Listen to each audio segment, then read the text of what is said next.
Okay. Good afternoon, everyone. We are here once again for the online workshop on operational oceanography. We have many people still entering the room, so I ask you please to get your seats and wait a few seconds. We are going to start in a minute. You can see the program here. We will start this session. As I explained yesterday, this is a session where we can see applications of the data we have been talking yesterday and the day before yesterday. So globally, oceanographic operational data, and both from the modeling and from the observation perspectives. And we have today 5 different companies, institutions that use this data for different purposes on the behalf of to help the society. So this is the basic message I want to transmit to all of you, the utility of this data for the benefit of the society. So we still have many people trying to get in the room. We have more than 70 people now.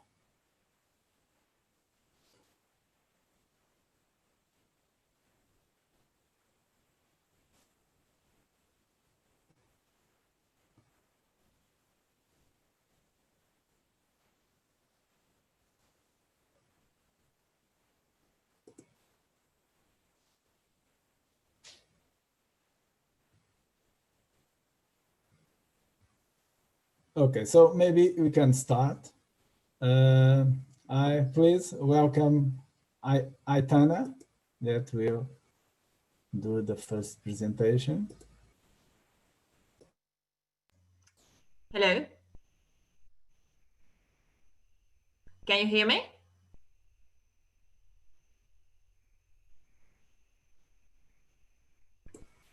Yes, we can hear you. We can't see you, so maybe you switch on your camera, please. Oh, do you want me to? Yeah, I don't know. I can share my screen. Yeah, perfect. No, whatever you prefer. Okay, I'll try to turn my camera on. I'm not really sure if it's going to be strong enough. Let me check how to do this.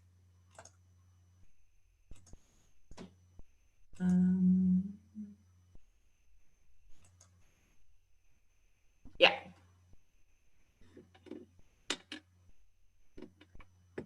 Okay. Good night. I'm very happy to be here. I'm Aitana. I'm talking from New Zealand. So it's 2 in the morning here. So I'm a little bit sleepy. It is the first time that I do an online workshop. So just bear with me because it is a little bit strange, even though we've been working from home for the last 2 months. So the work that I'm going to present tonight is part of the work that we do at MetOcean Solutions. And we are part of the Met Service. The Met Service is the National Weather Service of New Zealand. And the work that I'm presenting is part of the operational team that is working here in New Zealand. The first part of the talk, the first third of the talk, I'm just going to give an overview, a general overview of what is that we do at MetOcean. The second third of the talk is going to be overview of how is that we use the Copernicus data. And the third part of the talk is going to be a very cool example of a very specific way of using the data. So,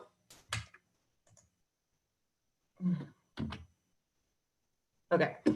So MetOcean Solutions started as a private company that 3 surfers started, and then last year was bought by Met Service, which I already said that is the National Weather Service of New Zealand. We are the largest team of physical oceanographers in the Southern Ocean. And we have a huge range of expertise, not only of modeling, but observations. We are people that normally have a strong background offshore. So we kind of know the sea and the ocean, and we know what are the issues that people can encounter there. So we try to make the most of our expertise and our knowledge to help the people at sea.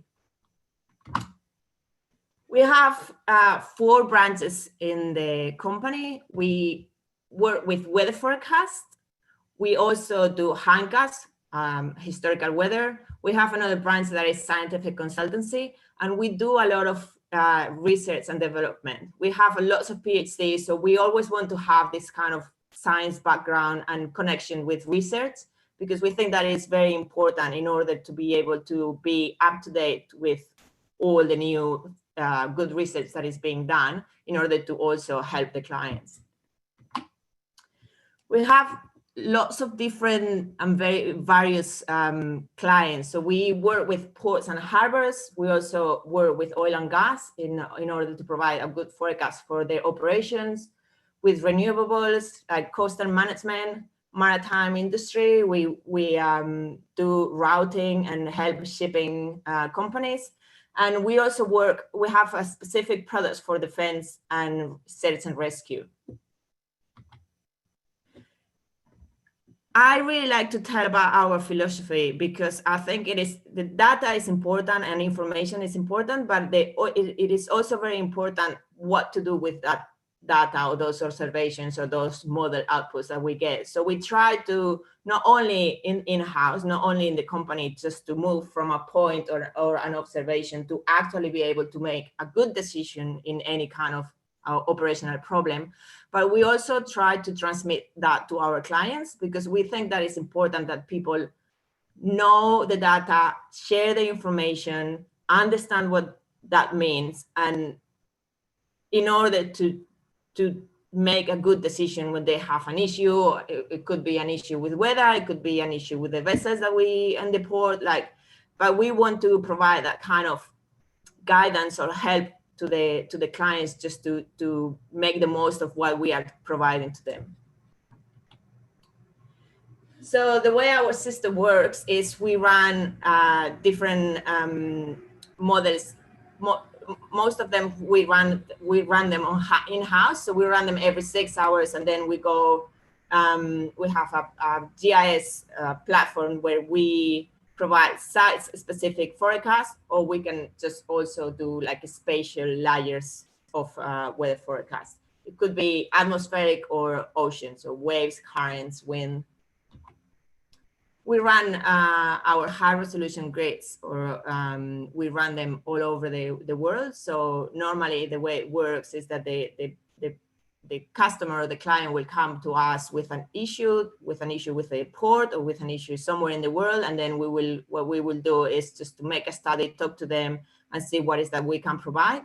So we normally, this slide here is showing the operational grids that are currently being run. So all of these ones are Swan, Wharf, ROMS, and WW3. In the branch that we do weather forecasts, we try to offer solutions, dynamical solutions to ports. So in this case, what we're doing on the animation on the right, it would be issue with long waves, like with infragravity waves within a port. In New Zealand, because we have the Southern Ocean so close, like we have a problem with infragravity waves with all the swells that are coming from the Southern Ocean. So what we normally do is we go from a global grid to a regional grid to a local and to hyperlocal. Sometimes we can even provide an infragravity wave forecast for a specific berth within the port. So in different berths, we will have different forecasts. And now we go to the second part of the talk, which is what is that we use specifically from Copernicus. So in this case, I'm going to show you a really cool example about decision, which is an unstructured grid model. So in this case, this is the Bay of Plenty in New Zealand, and we have on the left hand side is the grid, and in the right hand side for the ones that don't know New Zealand that much, it's just in the South Island, north of the South Island. So in this case, on the right side of the panel, we have all the ROMS grids that we're running, and those are forced by MetOcean. In this case, this is how we show the output data on our platform with this, it's called MetOcean View. So in this platform, you can see either the site-specific forecast that I was talking before, or you can see the layers. In this case, we will have on the left-hand side, we have bacteria concentration, and on the right-hand side, we have surface currents. So it's a way of monitoring like water quality. And this is another way to say it. We have salinity on the surface, and on the right-hand side panel, we have the time series of the different variables. So it's a really cool example of how we're using this. And CSM is a very new method that we're using in the company, and it's getting quite a lot of traction because it's very good to use really close to the coast. And this is the last part of the talk when I'm talking about a very, very specific case study that we use in 2017. This is a piece of work that Simon did. And in this case was a kind of an issue that came because, so the Mini Transat is a sailing race that goes from France to the Caribbean. And it's a solo race, which means that in each vessel, which each vessel is 6.5 meters, so they are quite tiny vessels, there's just one person. So it's a solo race from France crossing the Atlantic. So in 2017, there was a boat, one of the vessels had really big technical issues. So it had to, like, it broke the mast, and the sailor could not follow the race. So what happened is that he had to be rescued. But of course, they only rescued the sailor, and they left the vessel adrift. So they thought that they had lost the vessel, but so the sailor was rescued on the 5th of October, and on the 20th of October, someone saw the vessel at sea. So the insurance company, of course, wanted to recover the vessel. So what they did is they called MetOcean, and they asked us if we could do something in order to help them predict where could they find the vessel, because the vessel was drifting. So if we could do something in order to help them to find the vessel and rescue it. So the weather was coming in, of course, like as normally happens in those cases. So the forecast was like high winds and waves higher than 6 meters. So it was not a really ideal situation for a rescue. So what Simon did was, we have an application in our company that is, in theory, is used to predict oil spills. But at the end, it's kind of the same as a tracing experiment. So what he did is, he chose different data sets of winds and currents, and ran different scenarios with all the different possibilities in order to figure out where could we expect to find that vessel. So in this case, the panel on the left hand side, the one with the red square around it, was the best prediction. And this was mixing ocean currents from Mercator and easy winds. So after running this experiment on the 23rd of October, the vessel was found just 2 or 3 miles from the location that we had predicted. So that is amazing. If you think about finding a 6-meter vessel in the middle of the Atlantic, it is quite impressive that using this data set, we could actually find the vessel. So in this location, Mercator currents and easy winds were the data to use, the best predictions. And I mean, given the uncertainty that we were working with, it is quite amazing that we could actually the insurance company could find the vessel just 3 days after have been seen. And yeah, I think that's me. If you have any questions, I'm happy to answer. And if I don't know about the modeling technicalities, I'm more than happy to just put you in contact with the guys in the company. Thank you. Okay, thank you very much, Aitana. So now we have time for a few questions. So I ask, please, those of you that have questions to raise your hand, and I will give them the microphone.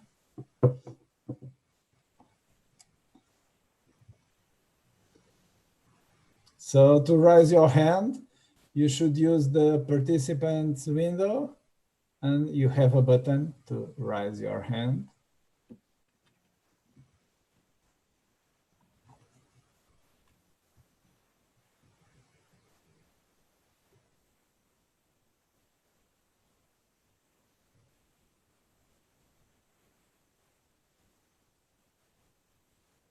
I will give a few seconds, probably. Some of you are now searching for the button. So we have one question from Christian Diaz. Good morning and good afternoon, Christian. Hi, good morning from Colombia. Do you listen? Do you listen to me? Yeah, go ahead. Yes, thanks. Sorry, I'm coming late to this nice presentation, but I don't know if you talk about maybe if there are some kind of inputs from the hydrocarbons industry with data to run these kind of models. I am not sure I understand your question. We use the model that we use for finding the vessel. We use it in operational situations for oil companies to prevent, not to prevent, but in a scenario of an oil spill, we will use that in order to predict and forecast where the spill will go. So it's not to prevent a spill, but it's to to mitigate the spill. Okay, but this industry, they have some compromise to give you data all years, or it's just for that project or that case? No, they're not committed. They don't have to. What we have is some oil companies. They want to do it because it's kind of health and safety for them. So it's security to know what would happen if they were going to have an accident or an emergency. All right. So it's just interest by the other part, or an environmental responsibility some way? Well, I mean, for example, I don't know if you know that in a few years back in New Zealand, there was a vessel, like a tanker that crashed in the North Island. It was called Rena, and it just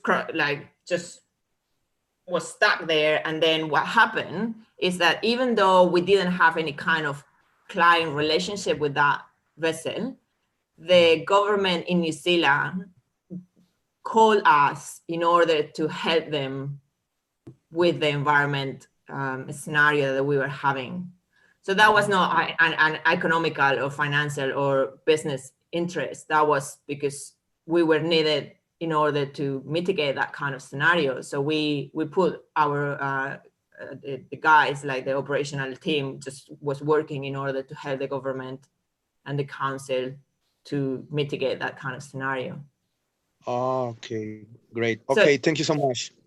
Yeah. Okay. Yeah. Maybe just to add a little bit about the question, I don't know if Christian was also questioning the possibility of using models to define risk for risk assessment. So this is another, Christian, this is another possibility of using models. So besides the application Aitana was referring, the application of managing a crisis, a disaster, we can also use the models to create risk maps and hazard maps and risk maps. And with that is a tool for management if you want to manage a certain region. So it's another possibility. We have been doing that in the University of Algarve. Is another possibility of using models is that. Yeah, okay.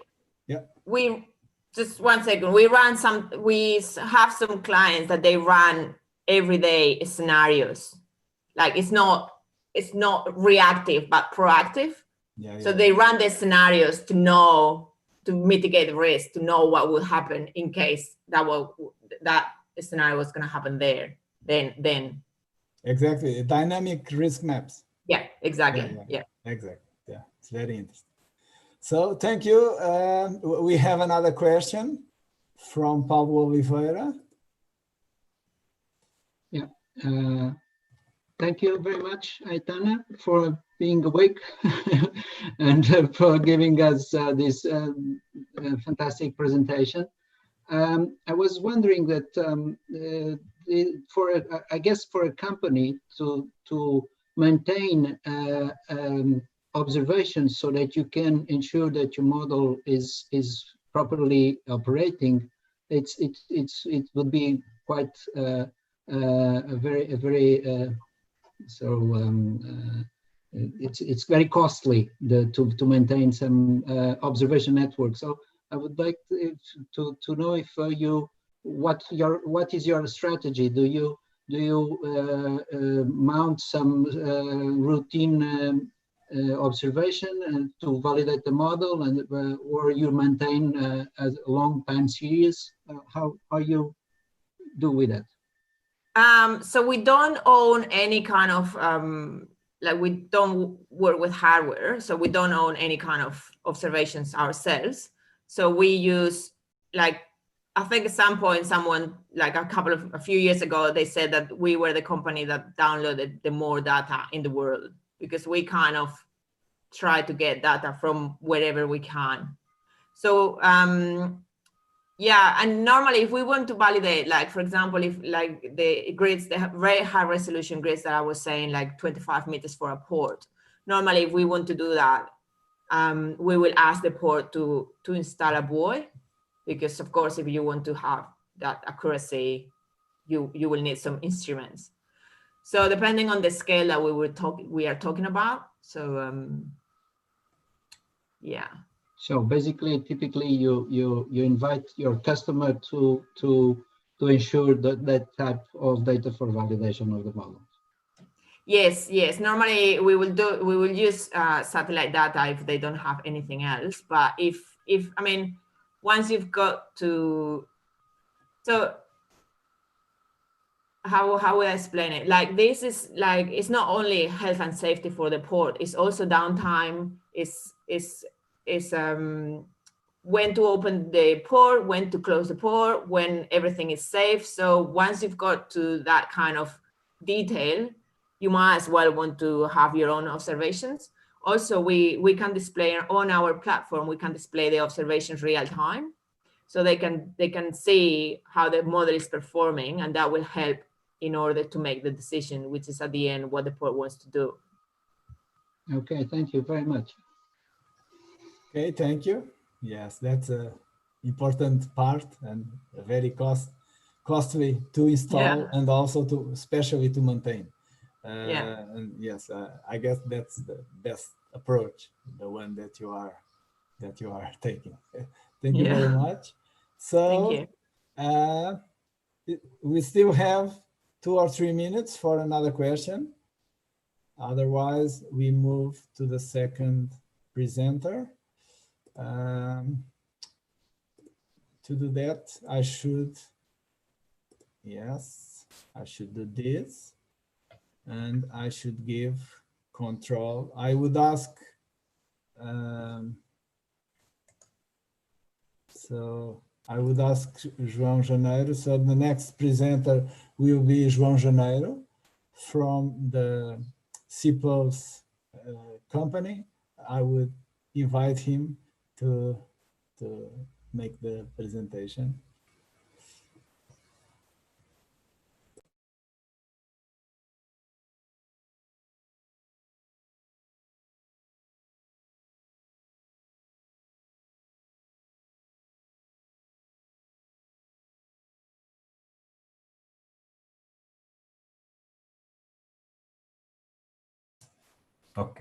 Okay, now I have sound. Okay, so good afternoon, everybody. I'm going to share my screen. Okay, and my presentation. Okay, my name is João Janeiro. I'm from a startup called SeaPulse, Portuguese startup. We are from Faro, and we are a startup from University of Algarve. And when I was trying to decide what should I talk about here in this online workshop, I focused on oil pollution.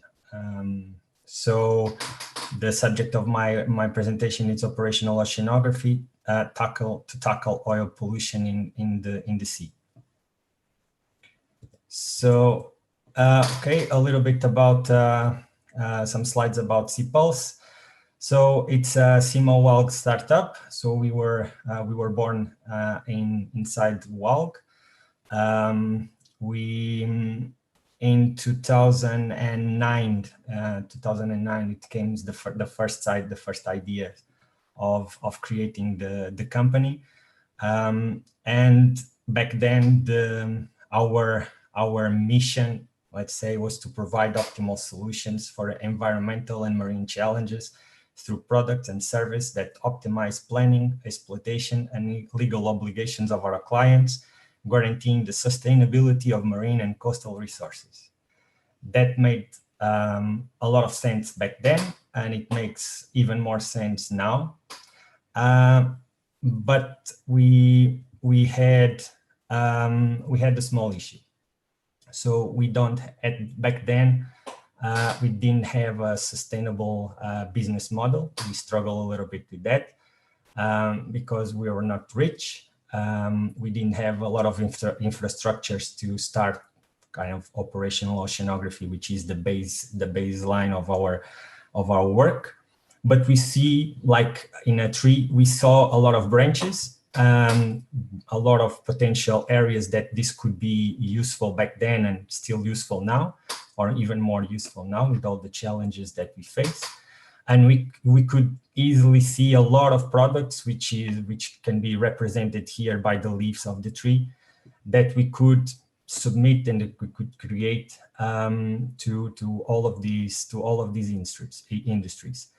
But back then, I don't know if some of you remember, but back then, it's operational oceanography was starting, like for the masses, was just starting with the very famous project called MetOcean, which was then the basis of the Copernicus marine services.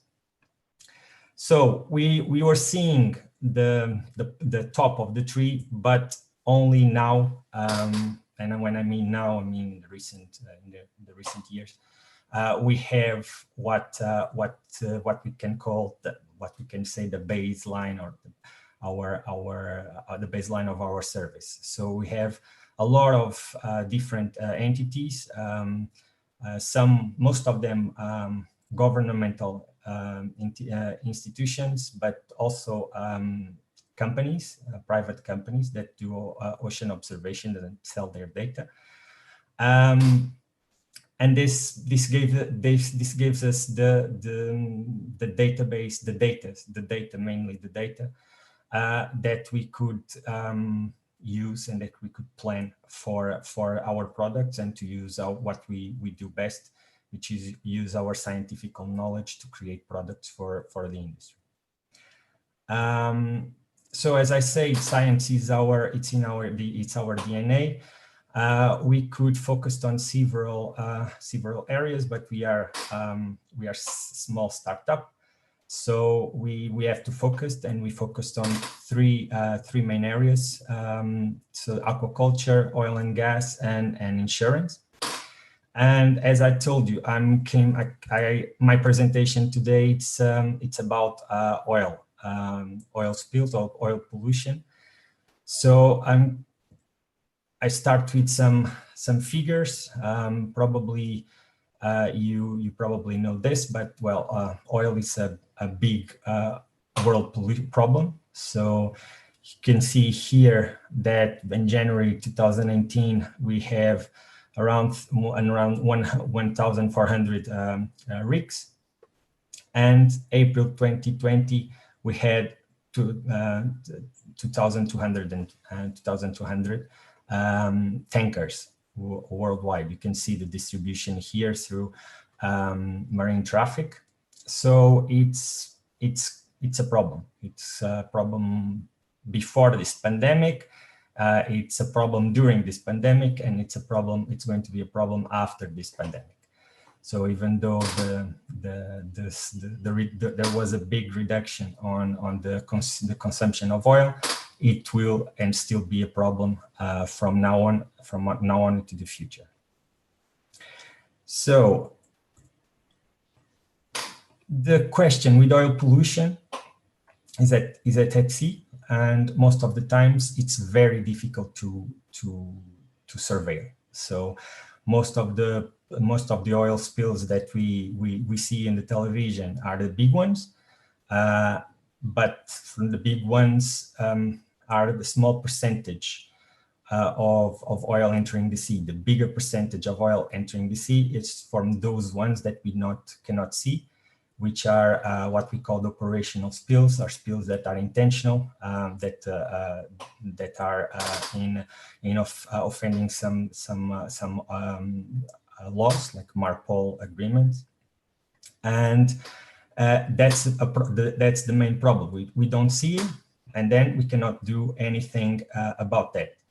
So to track this type of pollutions, this type of pollution at sea, normal monitoring of the sea involves having airplanes patrolling the coast. Nowadays, Europe has a service called the Clean Sea Net service, but only acts for the European seas, and it only uses radar images. So from people that work in the field, in going in planes, try to validate a Clean Sea Net image, they always complain because most of the times there's false positives. So it has to be a way of doing this better, because we have the technology, we have increasing satellites in space. So it has to be a way of doing this better. So as I was saying, the problem of false alarms, management costs for countries and companies. The part of the current solutions offer limited situational awareness. So the integration of data most of the time is not completely done as it should. And there is the part of the sustainability. So it's very expensive to have normal surveillance means to patrol a huge amount of coasts, like the Portuguese ZE and other ZEs, other big ZEs in the world. Okay, so we joined efforts with other institutions because it's a huge problem. It's not a problem for one company. But it's a problem that probably three institutions can solve together. So that's what we did. We combine efforts with the Institute of Oceanology, which is they are experts in satellite surveillance applied to the cases of oil spills. They've then done a lot of work for oil companies in the Baltic Sea. We join our expertise in the field of numerical modeling and MetOcean data analysis. And we joined also efforts with marine pollution prevention and prevention and preparation, which is a company from Panama with more than 30 years experiencing working with in the response and the legal part of the oil spill issues. So we create this consortium called IOT, Integrated Ocean Tracking Solutions. And I'm struggling here with the faces. I'm going to minimize this. Okay, so this is our experts, as I said. Sorry, as I said, more than 30 years of experience in dealing with oil pollution, and we had this expertise together to try to come up with a product, with a service in this case. That could tackle oil pollution. So our vision, it's basically encompasses deep tech solutions to basically give us the capabilities to promote this what we say this a new era in the prevention and investigation of oil pollution at the sea. And we combine deep tech solutions with what we define as marine pollution geointelligence, which is grabbing all the information and give it the meaningful sense and the meaningful information for our clients. That it's something that when we contact them to present the service, we did a market research, and all the feedback that we were given is, okay, there are some services, they are not integrated. So if you want oil spill model, we usually contact one. If we want satellite imageries, we contact another, but there is no global service that provides us everything. And in a meaningful way, in a way that we can use as a company or as a government or as another institution. So from that moment onwards, we put in ourselves the mission of combat operational oil spills pollution at the global scale using cost-effective deep tech solutions.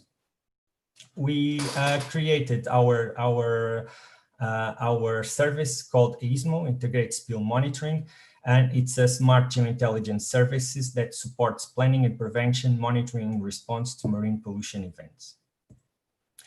So as for the four components, we have the satellite surveillance, we have MetOcean data analysis, we have the numerical modeling and the geointelligence component, all this packed and to produce meaningful information to our stakeholders, to our clients. This service helps reducing costs in terms of creating more awareness, increasing the surveillance capabilities, providing more reliability, intelligence. So intelligence will be part, this intelligence component is part of oil companies or government strategy to face and to deal with pollution at sea. And also smart data using high-end oil spill modeling to forecast, backtracking, or to create probabilistic maps, hazard maps for the prevention of spills in at the sea. Also promote efficiency with accountability, demonstrating reliable metrics, because we can detect more, we can measure more, we can have more data regarding pollution events. Reputation to our clients, because we could put the organizations that have our service tracking their environmental performance, and also to align with the organizations with the UN Sustainable Development Goals. So what differs our satellite our service, basically our satellite surveillance, from others? So we use more than radar sat imagery. We use also visible satellites to retrieve information. So we have multi-platform oil spill monitoring. This allows us to reduce the revisited time between 2 and 5 days. So as I was saying, that there's a combination between active and passive sensors to reduce this revisited time and minimize the false positives. It's cost effective because most of our services are free, are available from projects like NASA and ESA, and it's state of the art in terms of coverage and resolution. We combine this with numerical modeling, mainly trajectory analysis. So oil spills forecasts to support response initiatives, oil spill backtrack to track and tracking to identify the potential origin of a spill, hazard mapping to support planning and decision making, as well combining models and available observations to reduce the uncertainties of the numerical models. At the same time, we use the concepts of geointelligence to wrap up all this information, combined with the data from ships, with the legal data, to provide systematically processed information and determine tendencies, value, and meaning of the data that we collect. This helps preventing and reducing risks with the purpose of safeguarding the marine and coastal environment of a country or region. Also, we provide oil spill forensic analysis. So oil spill forensic analysis is a methodology, scientific methodology for identifying the spill oil and determining their sources and times of release. It's a valuable tool to obtain scientifically supported court admissible evidence in environmental and legal disputes. And our offer goes way beyond the pure analytical to include data interpretation and consulting, litigation support, and expert witness testimony with a range of partners that our consortium have in this area. So some user cases that we worked on. So this is for the use case of hazard mapping. This was a boat in Yemen that is basically still since 10 years ago. If my memory don't play with me. So it was a big tanker that got caught in the conflict in Yemen, and the oil has been stuck there through 10 years, and it's now reached the point where the UNOPS said that this is a big environmental threat because the oil is evaporating, and the tanker is basically a box of matches waiting to explode. So there was an intervention or potential intervention in the boat to assess the stability of the oil there and to assess the situation.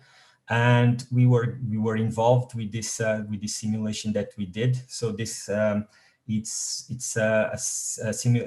the result of 150 simulations that we did for 4 years of real MetOceanographic data, and this is the 72 hours. So the probability between 0, 24, and 48 and 72 hours of the dispersion of the oil based on that 4 years of data. So this is what we call an hazard map. So it gives the idea of if there was a problem with the oil, where would it go, with a more certainty than just do one simulation. So another use case is for satellite surveillance. So this is the oily rocks in Azerbaijan. So it's kind of a hub for the oil industry of Azerbaijan to load and transport the oil that is produced. So in here is the result of the satellite radar image, and then the processed optical image that our colleagues managed to do. And this is oil, and we could see the green, the color red, green, and blue. The difference is the thickness and the volume estimation, which is something that we can derive from this optical, combining this optical and radar images. So this is kind of a new thing. Usually it's very difficult from a radar images to take meaningful information like thickness and volume. So we managed to do it, and it's very important also for the numerical models that we could implement afterwards. So here it's the case of the Ulysses accident. So the Ulysses accident was a ferry that crashed with the tanker, the CSL Virginia, in Corsica. And basically, this is the result of a forecast for that event. So this is to optimize response in the terms of an oil spill, to determine where the oil is going in the 48 hours. We can go further on. Some other, it's a bit longer. So this is what we find more when we look at the satellite images. It's MARPOL is a legislation that, among other things, says that you cannot discharge oil in the sea, so the oil must be discharged by boats on ports, but this is expensive. So sometimes the tankers clean do the maintenance of their ships at the sea and drop everything at the sea. So when we look at data, satellite data, we found a lot of them. So this is one example for an image from ESA. And then we can identify the spill. We can combine that with AIS information, and we can derive potential culprits. So one more, this one, the same. So we analyze the image, we calculate the polygon of the spill, and then we combine with AIS. And I think most of the times it's very easy, straightforward to point out the culprit because there is only one boat. Sometimes there can be more, and then numerical models and data analysis and MetOceanographic data analysis can help us go from deciding from one to other ship. But most of the cases, it's very straightforward, which is scary. Another one. And I finished, not sure if on time, but I finished. If you have any questions, please feel free. Perfect timing, João. Thank you very much. So a very interesting presentation, very useful application of operational oceanographic data. So now we have time for a few questions. Please raise your hand.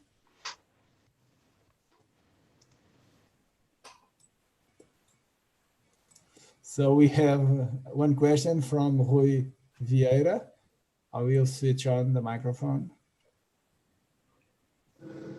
Hello. Hello. Okay.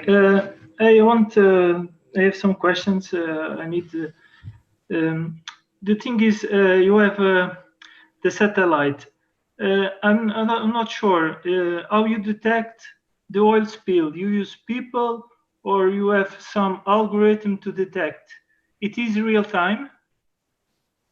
Near real time. We still don't have an algorithm to do the detection, so we have to combine kind of automation with people. But 60–70% of the work is done by analysts. Okay. And So how do you connect the satellite to your models? You just put input data from satellite to the models, or you just run your models independent of the satellite? No, and no. Another question is, do you have your models always running in forecast modes, or you just run if you have an event of an oil spill? Okay, so the connection is automatic, so it's a process chain. So there is a detection. The detection sends the spill characteristics to the numerical models. The numerical models ingest that and produce the forecast. So only when there is a spill, there is a oil spill simulation. For the case of this part of the service.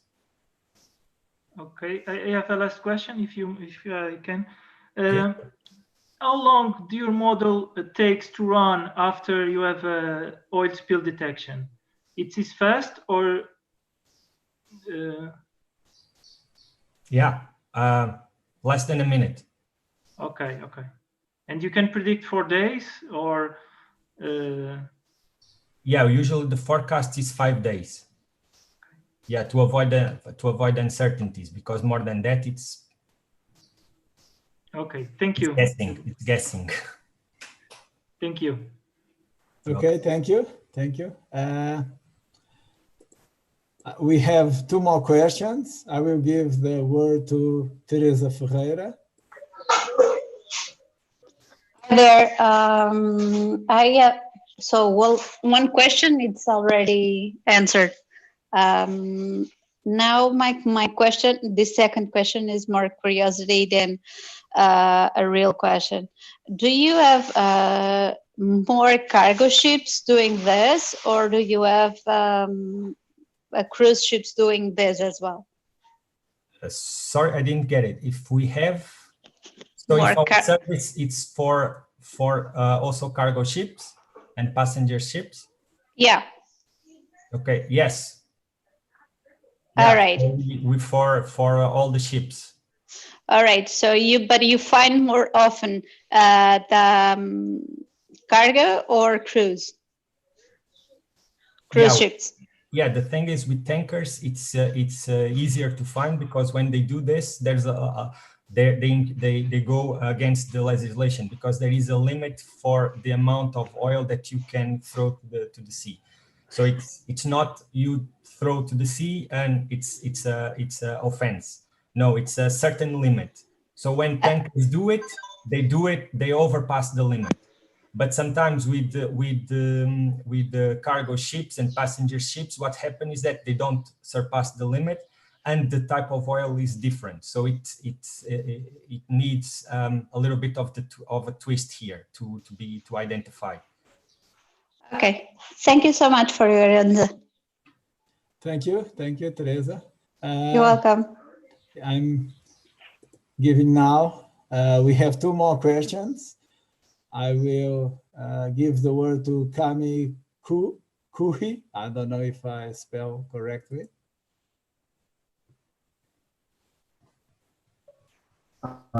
Hello, and hello.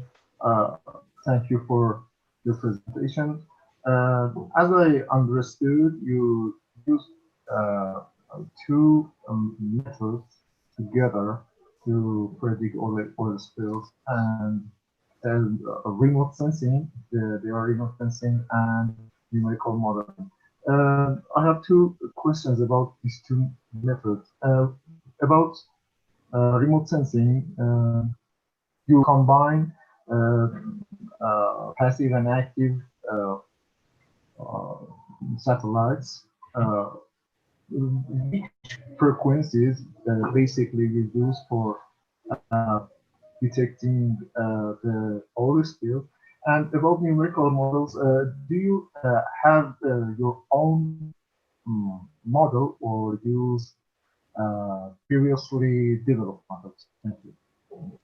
So the technical question about the frequencies, I cannot answer you because I'm no expert in satellite and remote sensing.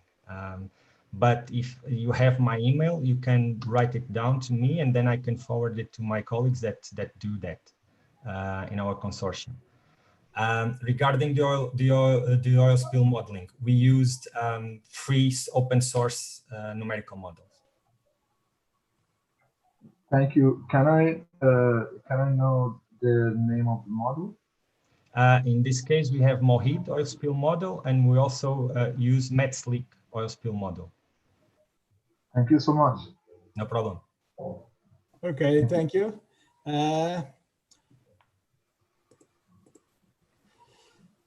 We have another question from Sadikul Ahmad. I hope I did it right.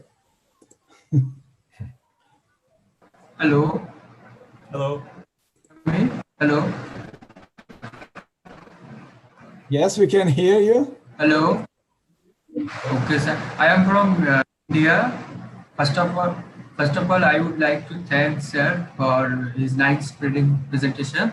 My question is oil spill pollution. For the oil spill pollution, because of wind action and some speed of wind, oil can float from one place to another place.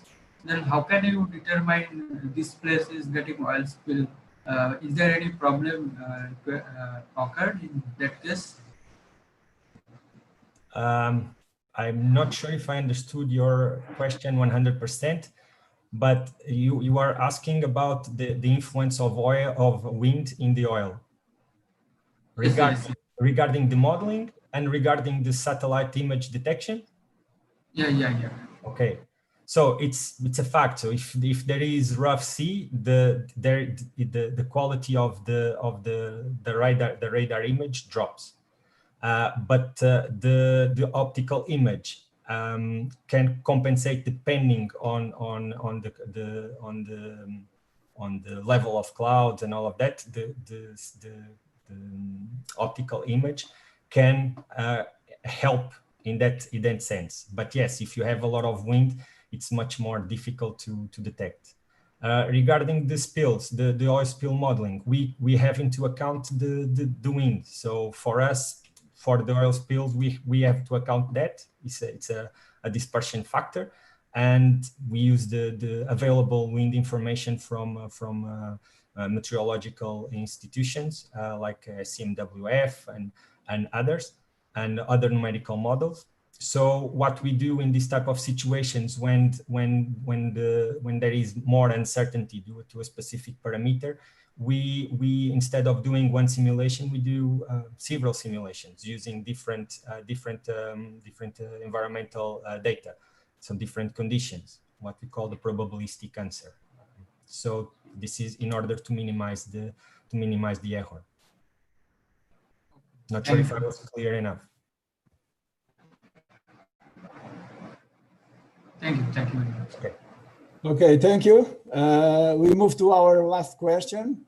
At the end, if there are any more questions, maybe we have a few minutes at the end of the session. But now I'm moving to my last question from Ahmed Medawi. Yeah, good evening. Hi. Yeah, good evening. Good evening.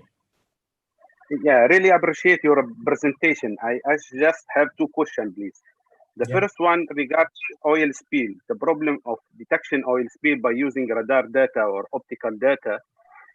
Sometimes there is look-alike. So there is some confusion between look-alike and oil spill.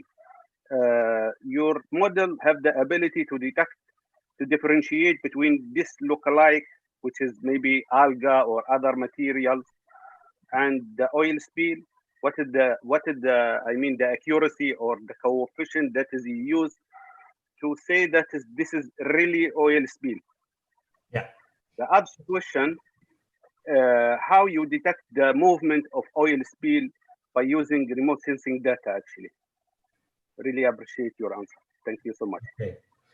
So for your first question, so yes, how do you distinguish from a lookalike? Basically, with the combination of the two satellites, the two different active and passive sensors, and also with the help of analysts that are doing this for their professional career. So this is how we do it. We have plans of using AI to do this, but in the next years it's impossible, because it's a very complex process that to teach AI to distinguish this. So you need to train for a lot of time an algorithm to be effective.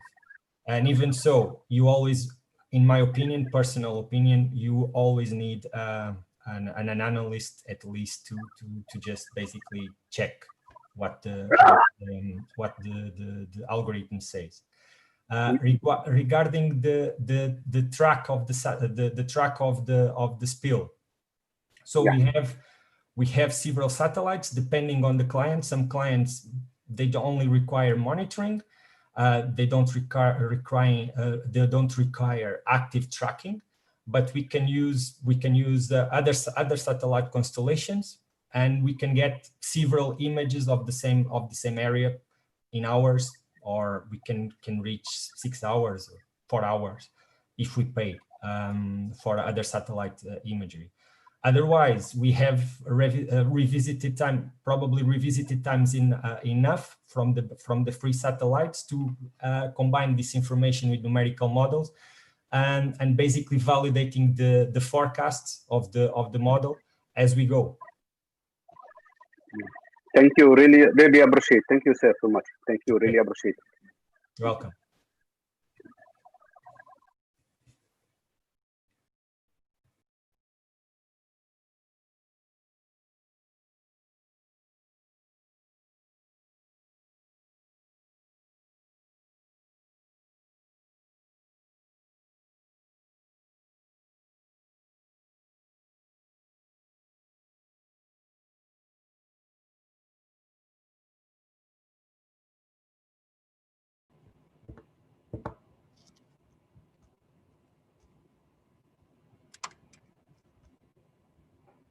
Flavio, you're mute.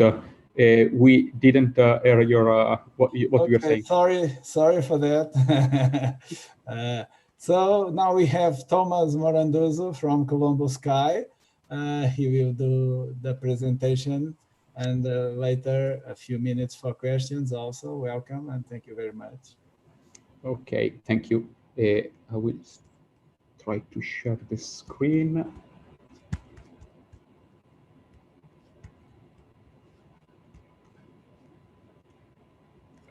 Okay.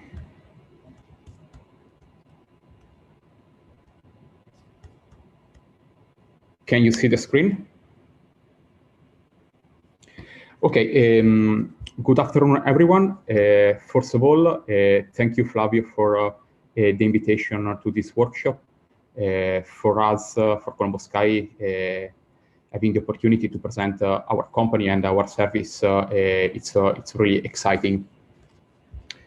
In this presentation, I will give you first an overview about Colombo Sky, our history, and a bit of what we are doing and why.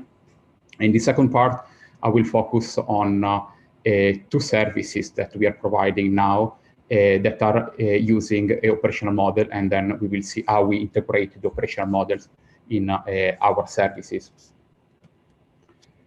Okay, Colombo Sky is a private company established in 2017 with the idea of bringing together different multidisciplinary expertise ranging from remote sensing, machine learning, and marine science to try to do something that could have a big impact for a society, for the environment. And since from the beginning, we decided to focus our attention on the monitoring of the oceans and the seas, because as we all know, water covers most of our planet. With this idea of monitoring the water quality, we proposed this idea to the European Space Agency, which granted us a 2 years incubation period, where we were able to develop our technology, and also we were able to develop the business behind the technology. This incubation period lasted, ended the last year, November 2019. Okay, as everyone knows, probably oceans and seas share common issues. Probably everyone can read on a newspaper every day, every week, problem related to floating debris, toxic algae, jellyfish blooms, and oil spill. We actually just seen a great presentation about oil spills and the impact that this kind of issue has on the oceans and the seas.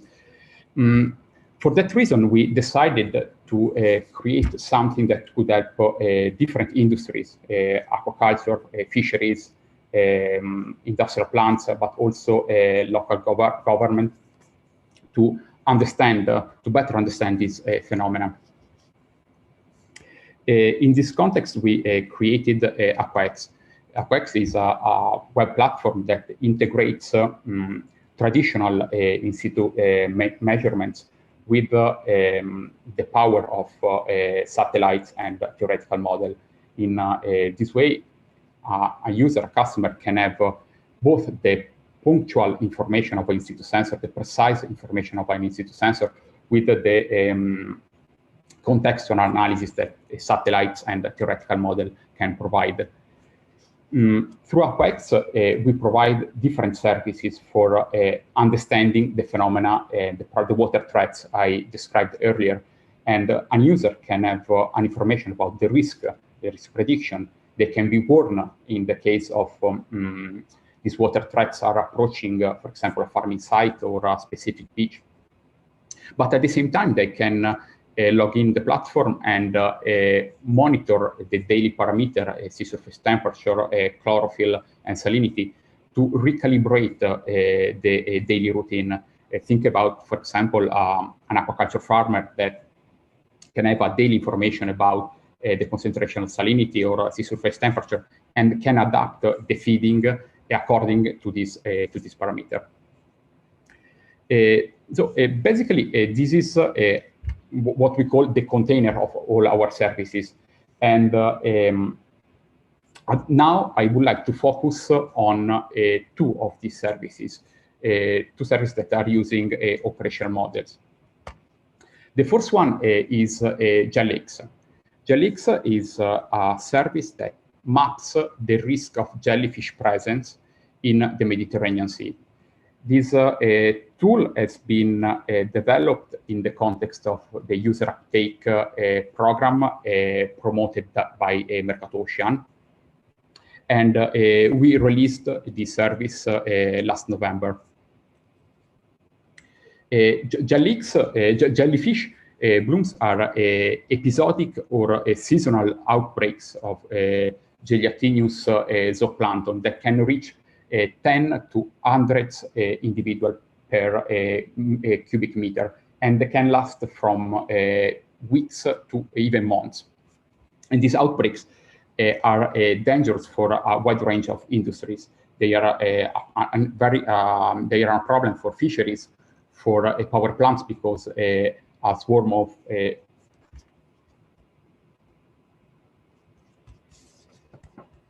Can you see, Flavio? Sorry.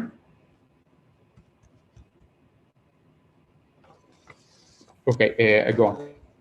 You may continue. Your voice is a little bit interrupted. I was switching off your video to see if it was improving now. So please continue. Okay. I will go on. Please interrupt me if it's something not clear. Okay. as I was saying, the presence of jellyfish is a big problem for a wide range of industries. Fisheries, power plants, swarm of jellyfish can clog the cooling system, but also they are very issue for tourism. I think every one of us is really annoyed by the presence of jellyfish in seas or beaches during summer vacation. Jellyfish in the Mediterranean are becoming they are becoming an issue, especially in the last years, because of climate change, human activities. And for example, it's been demonstrated that the widening of the Suez Canal has brought in the Mediterranean alien species of jellyfish that are having a very strong impact on the ecosystem of the Mediterranean. For that reason, we decided to create this service to try to give an information about the presence of these individuals in the water to aquaculture, fisheries, or other industries. To create this service, we take advantage of different sources of data. From satellite data in particular, we are using the Sentinel constellation from Copernicus. We are using Sentinel-2, Sentinel-3, but we are also trying to integrate Sentinel-1 at the moment. And also we use different operational models provided by Marine Copernicus. And we correlate all together with in-situ observation of the presence of jellyfish. Talking about operational models from Marine Copernicus, the one that we are using are sea surface temperature, concentration of chlorophyll, biochemical analysis, and physical analysis. Obviously, since we are focusing on the Mediterranean area, we are exploiting the parameter that CMEMS, Marine Copernicus, is providing for this specific area. How the journey of the creation of this service started? Basically, at the beginning, we spent a lot of time trying to understand what are the drivers of these of the jellyfish outbreaks. Try to understand how you can find this phenomena in the water.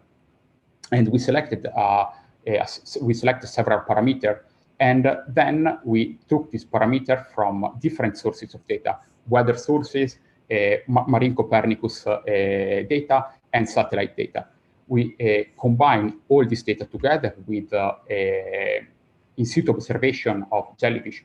Likely in the Mediterranean, there are a lot of programs that let people to report the presence of a jellyfish with their abundance. So thanks to this, also to this project, we took all this observation, we combine with the data we selected from Marine Copernicus satellite data, and we fed our artificial intelligence algorithm. In this way, we are able to predict the presence of jellies. One of the goals of Colombo Sky is to provide easy information to the user. It provides really actionable information to the user, even to the user that don't have a technological background. For that reason, we decided to provide for this service a risk map with a very, very simple interface with a traffic light logic, where green means no risk of jellyfish, yellow is medium risk of jellyfish, and 2 is high risk of outbreaks of jellyfish. At the moment in the Mediterranean Sea, this service is running for, is predicting 12 jellyfish species with an average accuracy of 75%. Here in this slide, I wanted to show you how a Jelix is inside AquaX. It's a very easy platform where the user can simply log in and have a quick information where there are, let's say, the dangerous area, where are the area that have an high risk or a potential risk of jellyfish. And in the case of this area close to its area of interest, for example, a fishing farm or a beach, they can take action and try to prevent losses, or local authorities can try to inform the tourists. In a similar way of how we created Jelix, we we created another tool for the prediction of toxic algae. Toxic algae are also another important problem that is growing in the last years. Toxic algae are toxic both for human and for the fishes. And there are no systems to help industry to predict this kind of phenomena.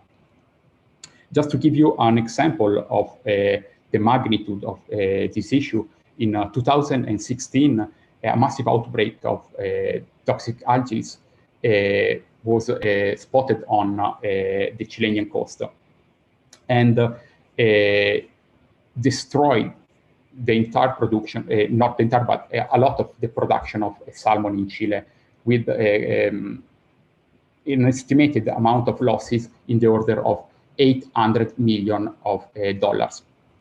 So from this number, you really can understand the magnitude of this problem and why industries are looking for a solution to predict this problem and take action to prevent losses.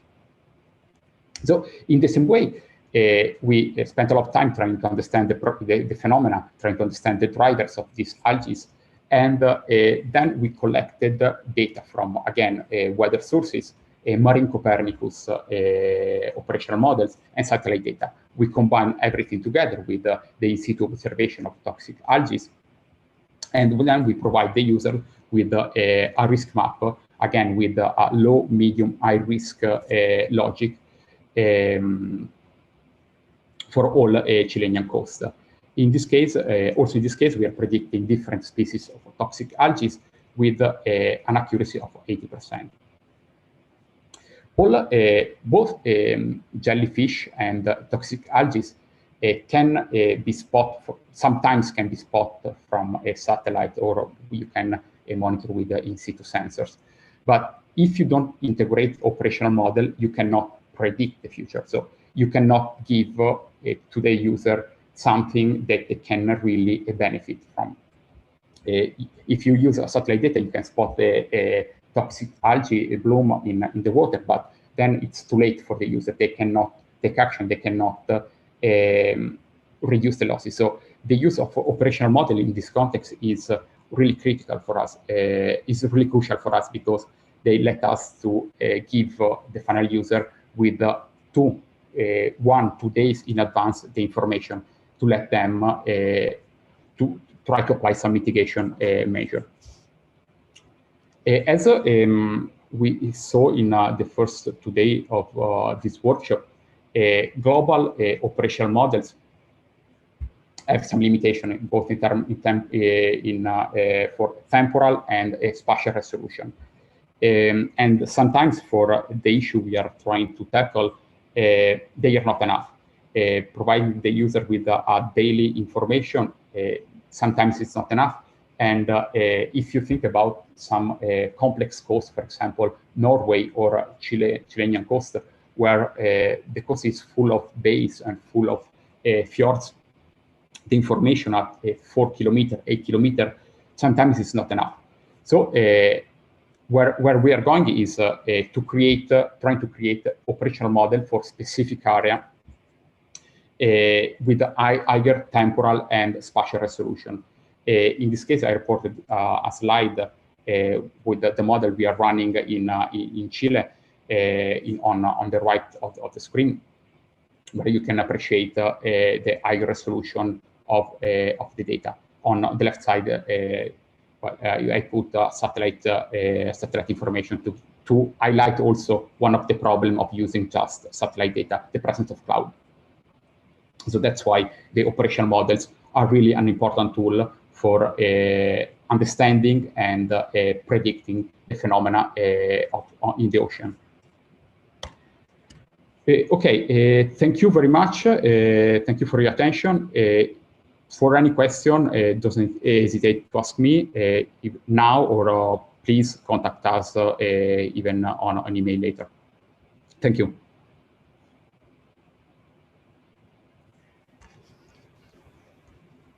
Thank you, Thomas.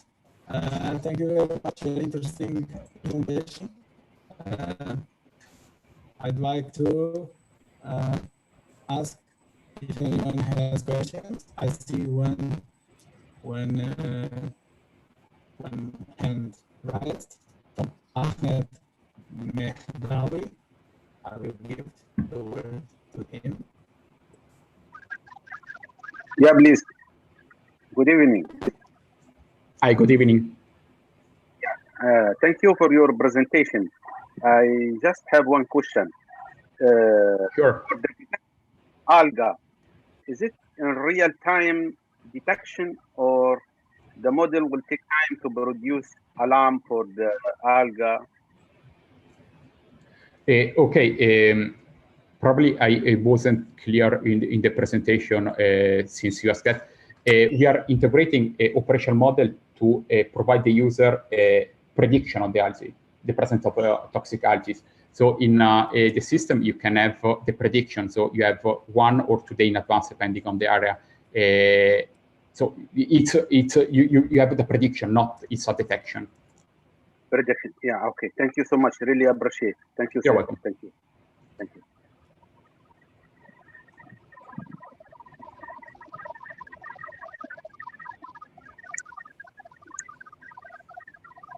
Okay, I'm having some problem with my sound, but I assume you finished your question. So now I give. Is there any other question? Please raise your hand.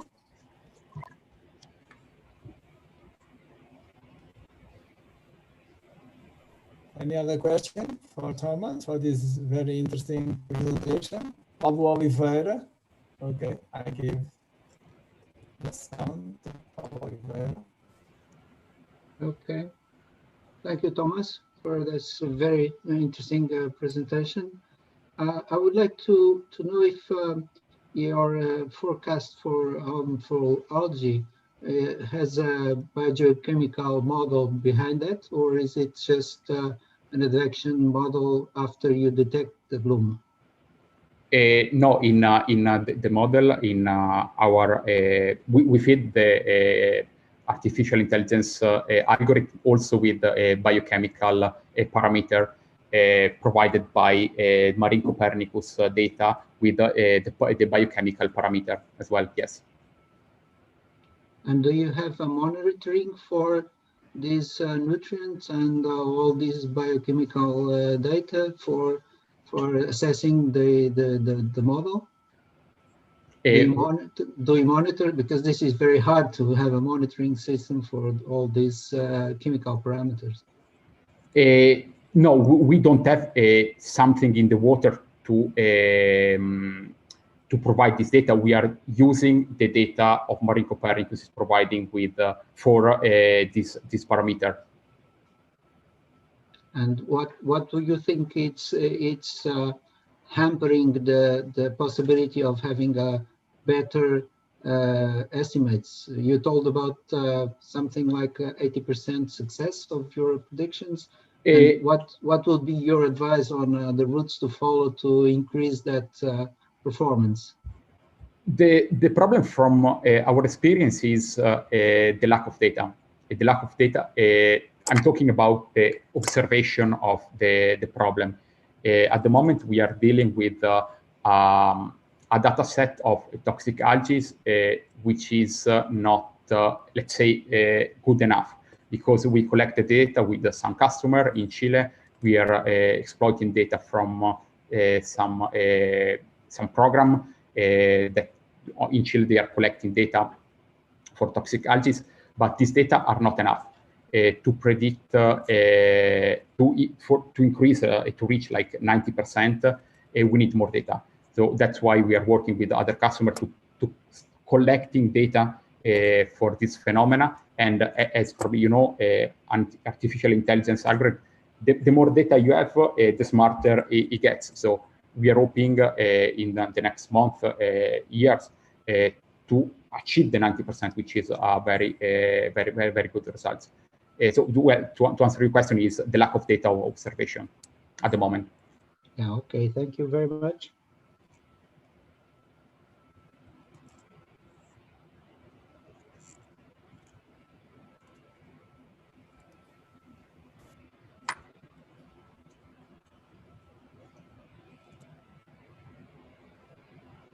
O Miguel Santos vai entrar esse ano.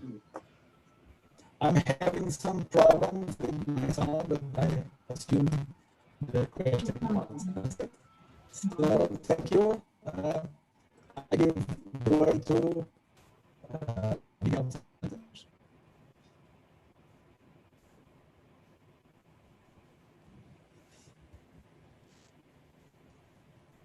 Hi, do you hear me? Do you hear me? Yes. Okay, as I understood, you detected bloom by satellite remote sensing, yes? Well, it's a part of the tool. Yes, we integrate satellite data, operational models, and also in situ observation, and other sources like weather information. So satellite, yeah, probably it's one of the main components, but it's one of the data we are using. So because with satellite remote sensing, you cannot be sure that is harmful algal bloom. No, you cannot be sure okay, that okay. it's toxic. No, that's why we use other sources of information to integrate with other sources. Okay, thank you very much. You're welcome. Okay, thank you very much. My computer has now managed to recover. I can hear you perfectly now. Any more questions? No one has more questions. So, okay, at the end, if you have another, oh, Francis Ocal. So I guess this will be, no, we have time. So Francis,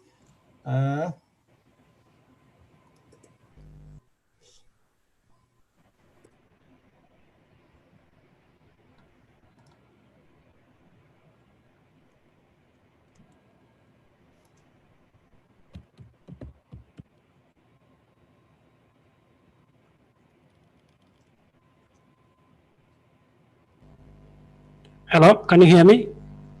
Yes. Yeah, okay. I just wanted to know if there are any operational models that are used to maybe detect or determine fish distribution, because there's this work that I want to work on, and I want to do modeling fish distribution around seaweed farms.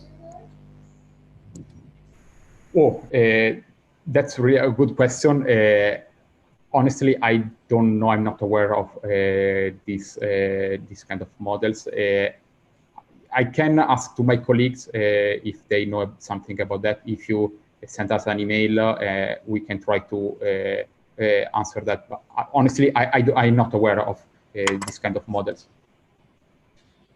Oh, okay, thanks. I'll drop you an email. Thank you very much. Thanks. okay, thank you very much. So if there are no more questions, we move to the next speaker. Thank you, Thomas, Thank you very much for the very interesting presentation. And now we move to Adélio Silva from the Hidromod company. Hi, Adélio. Hello. How are you? Nice to see you. Nice to see you.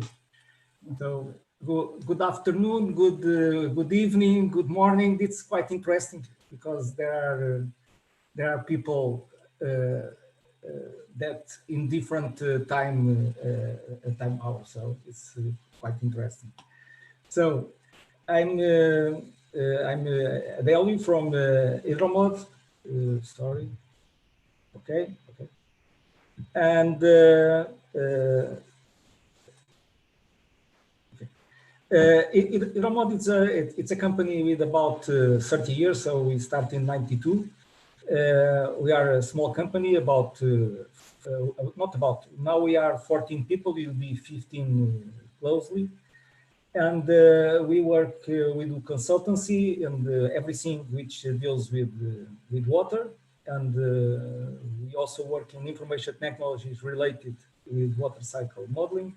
And we are providing services relating with the forecast systems, real-time data, early warning systems, etc. And we do it a little bit all around the world. This is just an overview about some areas where we are working in coastal dynamics, hydrodynamics, water resources, water quality, waves, risk assessment, oil spills, smart farming, etc. So a huge number of different teams, everything related with water. So coming to the issue of this presentation, I'm going to talk about the operational services that we are providing to different clients. In this case, they are clients because they are paying for these services. And the service you are providing, it's are to support planning, operational control, and are based on the high resolution models and data real time or not, satellite, etc. Everything that we can get, we can use to provide better information to our clients. We have also tools for scenario simulation based on what if analysis when necessary. And we are also providing services for water quality, also for air quality, but in case of air quality, we do it with some partners, not directly, because we don't work with air quality. These services, we are providing them both in a basis of a free public services, mostly for dissemination purposes, and for the most relevant part, we are providing paid premium services, which are acquired by professional users. Our markets are mostly the marine navigation, marine food, safety and disaster, coastal monitoring, etc. And what we are delivering, it's tailored information. That means that we are answering to specific questions of our clients. And the idea is this information is available, it's easily understandable, and have the proper resolution according to the problems that or the issues the users have in different activities. So nowadays our clients are ports. We have a number of contracts with ports, aquacultures, coastal pollution, civil protection services, offshore renewables, water utilities, and water quality monitoring authorities. We have now services running in Portugal, Brazil, and Spain, and we had already other systems implemented in Singapore, Oman, Colombia, and Argentina. So basically, what we are doing is transform data into user-focused services. And we are making use of a platform that we developed a long time. It took about, we had the development reaches now about 10 years or so. It's a platform that is able to deal with an interesting number of different models, not only our own, but also models from other institutions. And basically, we are a little bit like the other people that talked already before, and also yesterday and Tuesday. We are using data from Copernicus, from NOAA, etc. All the data sources we can get, and we use the platform to retrieve this data, both with two purposes. We can provide services directly based on this data when this data is enough, or we are running models downscaling the information in order to produce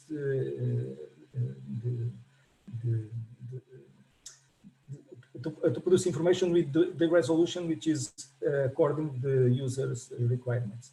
So basically, we have this platform that is receiving data from the different services, and it's working that data, and then we are using different models to provide some final products. In relation to one of the important sources of data we have nowadays, it's the Copernicus system. We are using these products from model, satellite, and in situ data, relating mostly with the global models, the Med-Sea and the IB region. And we are using this mostly for water levels, currents, temperature, and salinity. And we are also using, when required, for chlorophyll, winds, and waves.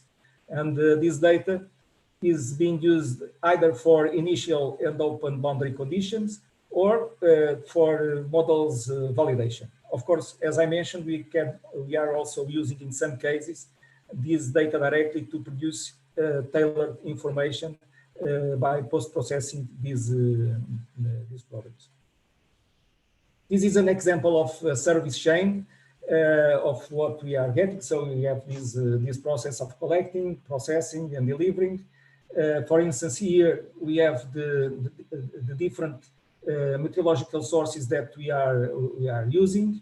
We are using nowadays ICON here in Europe, which is we consider a very good product with 7 kilometers resolution. But we have also products from Meteo Galicia, from NOAA, different resolutions and different daily forecast horizons. And we are also using, of course, Marine Copernicus, in this case, mostly for the physics. And all this data is then ingested by our models. We have now, for instance, this is an example just for Lake Shoins and Viana do Castelo Harbors, one of the services we have. And in this case, we are producing both hydrodynamics with MOID. MOID is the model that we usually use. And we are also doing for waves using WaveWatch 3 and DAMS 1 to produce what we could call regional, or in this case, these are national, the MOID, and for instance here, the SWAN PT 1 kilometers are the regional. And based on this, we downscale and downscale and downscale, and then we end up in the resolutions that are compatible with, in this case, the requirements of the port. We have, for instance, in Lake Shoins, we have hydrodynamics with the 3D model with 25 meters resolution, and we have a SWAN forecast with 50 meters resolution. Then we use the different data sources from Hydraulic Institute, Portuguese Hydraulic Institute, Marine Copernicus, Puerto del Estado, all the data that we can get to validate what we are delivering to our clients.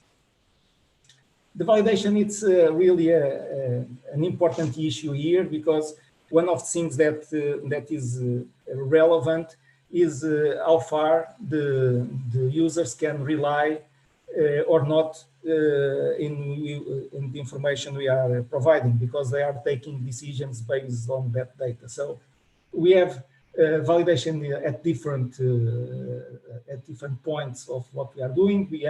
Of course, we have some publications related with the long-term implementation phase, but we have also a validation that is made daily based on what is being measured, and something that clients are always receiving, if there is some real-time information available, is a real-time comparison between what is being forecasted and what is being measured. So in this case, we can see the comparison till the moment, now, and then the forecast. So we have an idea about how the model performed in the past, in order to see how far I can rely what the models are forecasting for the future. And we do it also in a weekly scale. We have a web page in the internet. We have some more large forecasts with a larger time lag. Here we are seeing just 1 day, but we do it with all the past data. We do it both not only for the case of the time series, but also for in this case maps. This is I can see probably sea surface temperature. I don't have here, and also, as you can see here, for instance, in this case, it's for tide. And every 6 months, we are producing audit reports that makes an assessment of what happened in the last 6 months, both in what concerns the models, but the service. So how far we failed, if the service has been down, etc. So the clients always receive these kind of audit reports about the quality of service. So this is some examples. This here you can see a number of data sources that we have available only here for Portugal. So in some cases there are real-time data we can access. And here some comparisons. For instance, this is for the WRF. It's not a product of our we are not producing this result. We are receiving it, but there are some comparisons with the accuracy for the first date, second date, third day, etc. Here, this is our forecast for SWAN, the same thing, and this is kind of reports the clients are receiving. So the goals of what we are producing is deliver tailored information supported by AquaSafe platform, and this platform fully exploits synergy between forecasts and data acquired by different sources, different platforms at different scales. And this is quite important because in some cases, even if the data is available, like in Copernicus, retrieving the data may be something very easy for a number of people, like people in universities or specialists. But for the common user, even when the data is available, sometimes it's not easy to take advantage of the data. So the fact that we can go to different data sources and put it in one single place, it's something relevant. And the services may include the MetOceanographic parameters, as I mentioned, water quality, and if required, air quality, but in this case, provided by a third party. And we are providing near real-time information based on real data and remote sensing, or also forecasts. And it's also available risk assessment and emergency services capable to provide support in case of accidental release of hazardous material in the different places. I will show some examples later. So the benefits for us of this service, it's the innovation, the operational, this is the benefits for having global data available, something that I don't know if it was today or yesterday, someone mentioned. No, it was today, João Janeiro, we are now doing things that some years ago it was impossible, because there are a base of data that allow us to work in conditions that were impossible some time ago. So we are able to implement this operational chain because we have this availability of Copernicus, but not only Copernicus. And this also is promoting the business growth. The operational service already represent a significant part of Hidromod's annual turnover, which is not common, because in most cases, what I see is a lot of people doing the operational oceanography, but most of the services are being used either by public services, or they are being used in the framework of other projects. So the number of people that is paying for the services, it's not yet so large. And of course, we are reaching new geographic markets, like in South America or in Asia, what would be impossible some years ago. So the benefits for clients, they receive audited and validated information, and better forecasts with lower risk in decision making. The information is focused on their own requirements and through a single access point, so they don't need to go around and try to get information from different services. And of course, this contributes to reduce risks. We provide alerts based on their own defined constraints. And also someone also mentioned, or said, I think it was also today, the issue of the responsibility.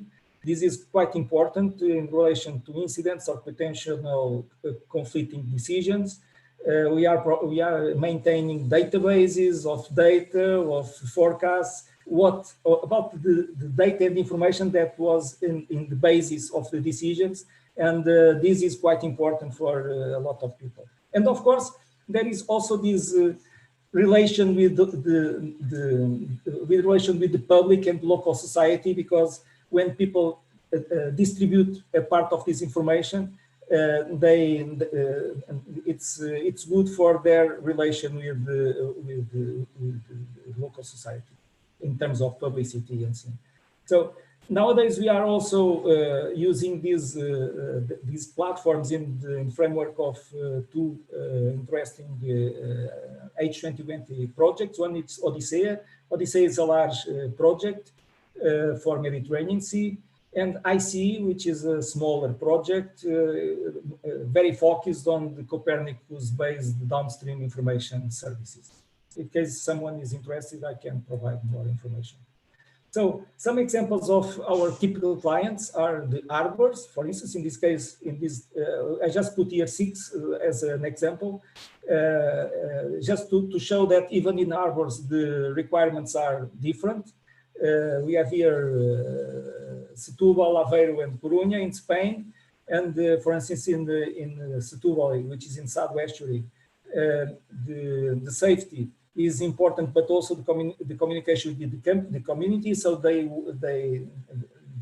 are providing this information publicly, what we are producing.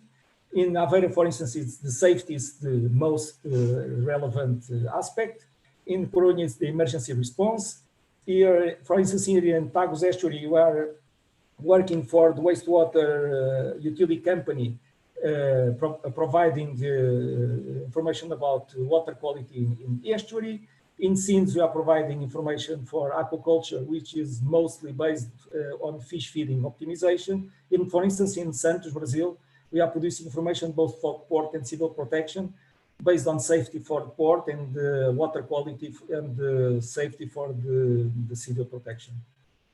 So how we are delivering this information, we have different media supports to this. We have something that is a desktop client that is fully customizable. Now we are changing this for a fully web service, but the capability will be the same. The client just decides what they want to see and how they want to see, and it's on their own how they build these visions. And so we have also web services.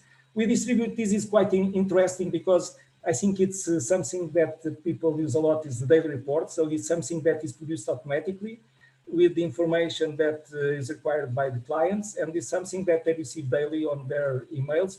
There is a mailing list. They decided who, and they receive this information daily in their mail. And in some cases, for instance, in Lesage, this information is also displayed in the operation room for the use of the pilots. So this is just another view. For instance, here we have the results of the models, of course. This is in Aveiro, where a big issue are the currents, which can be very, very strong. And sorry. Oops. This is slow and okay. And we are providing information both in this case through a mobile application, where here we have both real-time data. So they are measuring, in this case, they have meteorological stations measuring wind.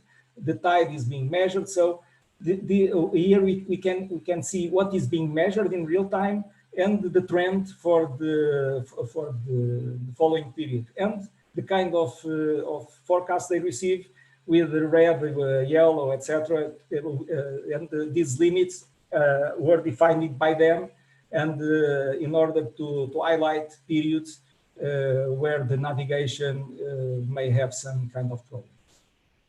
The same, this is in Santos. Santos is quite interesting because the tide is something a little bit crazy. It's not only tide, it's a mixture of tide, astronomical, meteorological, etc. And this is interesting to see how the model compares with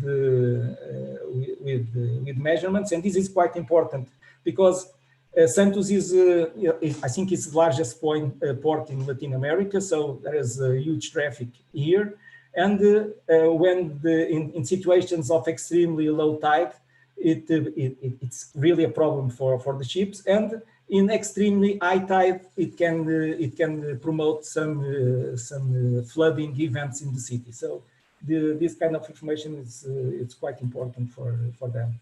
Also, services for dynamic underkeel clearance. So we have information real time in waves, in currents. We have depth, so we can provide some information about to improve the dredging the dredging operations, to optimize, not improving, optimize. And sorry. Here there is another service. It's for ports water quality. This is being done in the framework of IC. This is water quality service for Valencia port. So we have, for one side, we have the measurements they are doing in different port areas. And now we are testing a new product, a new satellite product with a very high resolution, and which is very, very high, promising in this case. I think I'm not sure, but I think we have a new image every 5 days, I think. But it's very, very high resolution. It's quite interesting. And also in this case, in the flooding, coastal flooding alert services, this is also in Santos. They have huge problems with coastal flooding, mixing high tide levels with storms. Also, for the marine pollution and prevention, this is something that was also addressed early by other colleagues. Sorry. And in this case, we have a tool that is similar to a lot of them. In this case, we have it is supported by the forecasts that are produced daily. So the system is always ready to run. It has a huge, large database of products. I think more than 1,000 products.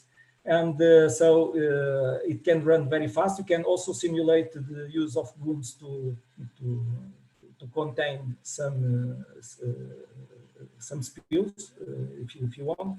And you can also cross these with the coastal sensitivity maps in order to assess the risk in different coastal types.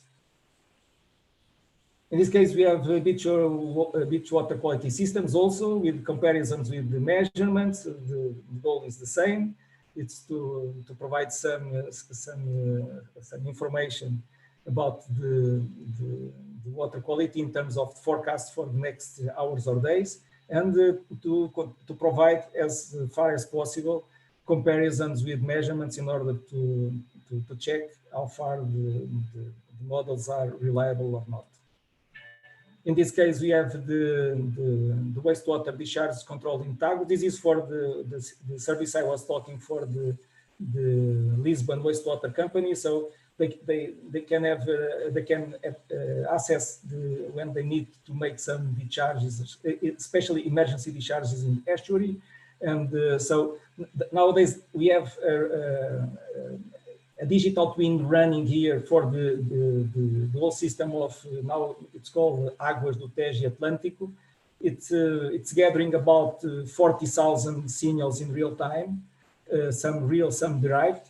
And they have this kind of information about, in this case, the raining periods and the flows that are measured and forecasted in the network.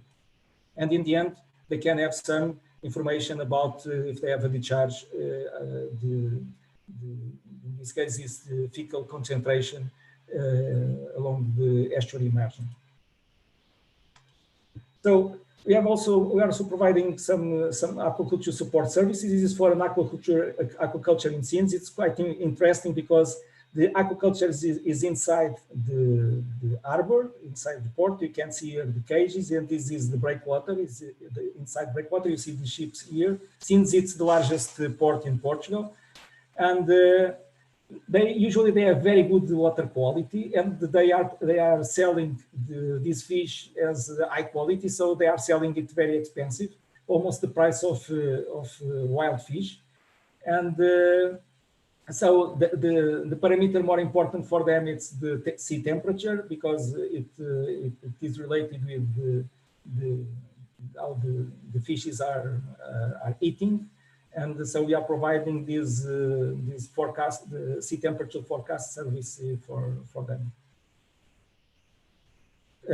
Another example, this case is for pumping out optimization in aquaculture in Algarve. It's for sea bass fish farm in Algarve, and they are in a lagoon, and they have to pump water for the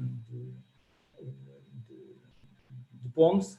And it makes a huge difference if they pump this water, because we are talking about salt water and fresh water, and so it's quite important for them to have a good idea what are the best periods to pump water for the ponds. In the case of we are also producing some services in collaboration in TecMar. In TecMar, it's an institute in Galicia. And we are providing some information for them related with because they are responsible for the quality of the water in the mussels area production, the Galicia Rias. So this is, we are also supporting a system to simulate the oil spills. And it's running since 2014, 5 years. And to conclude, I don't know if I didn't check the time, but just to conclude, we are providing services with a unique access point with different meteorological and oceanographic data sources and forecasts, high resolution meteorological and oceanographic forecasts, and water quality also. We are producing automatic reports and alerts, and support to marine pollution, prevent and response, and search and rescue missions. And we have this continuous model validation service.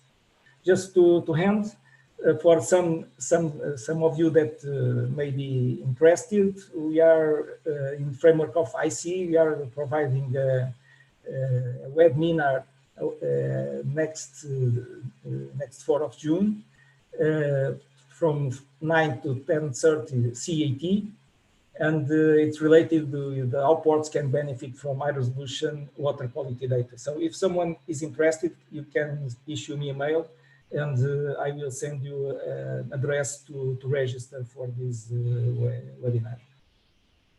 So this is all. I don't know if I took too long or not. I don't have a clue, but I think it should be in time. Okay, thank you very much, Adélio, for the very interesting presentation. So you've shown a very interesting portfolio of applications. So basically one of the objectives of this workshop to show the application of oceanographic operational data in support of the blue economy. So thank you very much. So we have a few minutes for questions. We have at least one person with a hand up. I don't know the real name, but the last name is Panda. I will switch on the microphone. Thank you. Thank you for a good presentation. Yes, I'm Umashankar Panda from India, National Coastal Center, Research Center. Okay, this is a very nice presentation, and this is exactly what we are working in India for beach water quality system. We are giving operational water quality forecast for beach water quality. I have few questions. how you are handling the real data assimilation to your water quality modeling. That is one thing. And second thing, whether you are considering the near shore dynamics like wave breaking and wave dynamics into the water quality model, and how it impacts to the coastal water quality. Okay, we are not doing any type of data assimilation for several reasons. When it's usually, sorry, when it's because usually if your model is not providing a good result, we usually prefer to invest in improving the model instead of using data assimilation to improve the result. So this is one reason. In any case, usually the data that is coming from Copernicus, the large scale data already is including, already makes use of data simulation. So we don't do it directly. Regarding the cost, of course, we have models that high resolution models, waves and currents that we can use for providing or for the water quality. But this usually this is done case by case, and we use what is required in the different cases. So we don't have a kind of standard service. That means that if we need to provide water quality with and include different aspects or different models, we can do it. But the goal is always to answer as best as possible to the client's requirements. So it's not something that is available like a standard product and we'll use this and this. We produce according the different user requirements. As I mentioned, even in the ports, for instance, we are now serving 12 ports, I think, and all of them they require different things. So even in the usually they want to see it in different ways also. So we provide what they want as they want, and in the case of models, the same. Even in regarding the models, in most cases we are using MOVID for hydrodynamics, but there are cases where we are also using Delft, for instance, Delft 3D. So we are not limited to a model or to a data source. So we use what is available, and as I mentioned. Okay, just one doubt. Whether you must be including the river discharge or land runoff into the water quality model. This is one thing. And second thing, whether you are giving the most pollution indicating parameters like microbial concentrations, bacteria or anything, that is you are giving as a forecast parameter?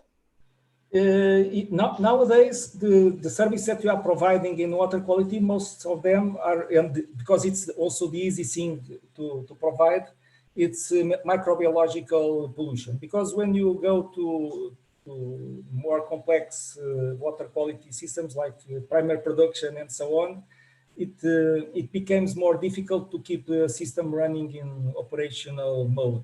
At least completely, if we rely completely on numerical models. And so in any case, all the services that we are running now in high resolution for water quality, it's answering totally to microbiological pollution. It's for beaches, which is the main concern usually. And in some cases for the aquacultures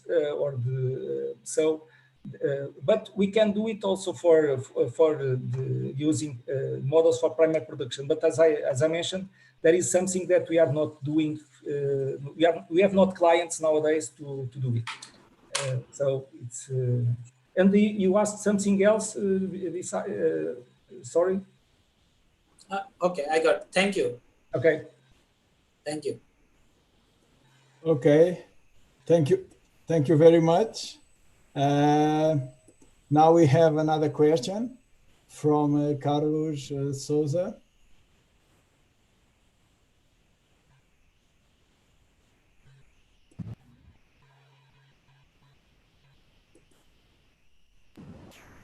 Hello? Yes, we can hear you. Thank you for the presentation. It's an amazing portfolio, as Flavio said, from your company. I was just out of curiosity, trying to understand, did you make a tailor-made application for a user for the Aveiro harbor? Because you said you use the wind data. It's real data that you introduced for that app, or you have any other kind of solution for that? How do you get that observation data and you put it on your app?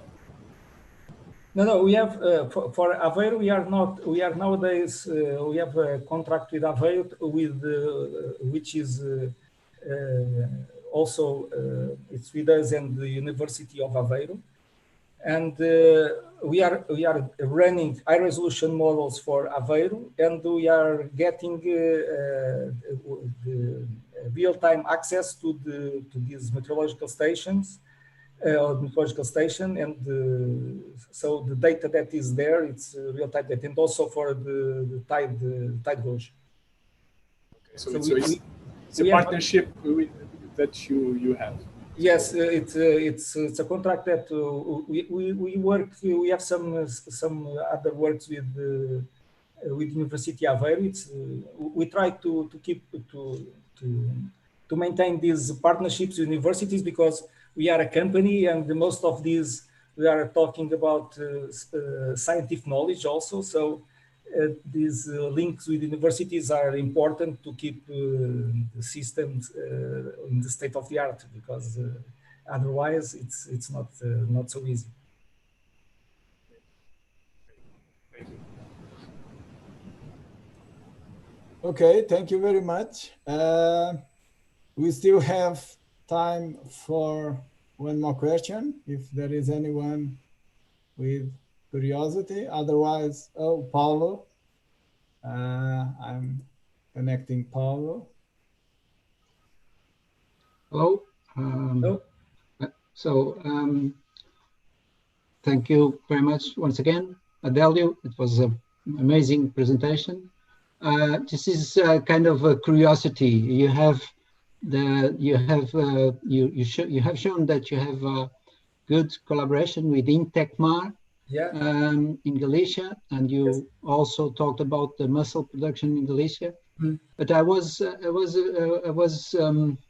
wondering why you didn't mention any activity concerning this harmful algae. This is something that you didn't want to tell us? Is it in development or? No, because in the case of Intecmar, our support is mostly technological. I mean, we help them to provide some support on the model, because one of the guys it has done a lot of years ago the PhD with Ramiro, and so they are using also MOID, and they are using also AquaSafe for some resources for the platform. So the scientific work, like this work with the algae blooms and so on, it's their own work. So I just mentioned some uses that or some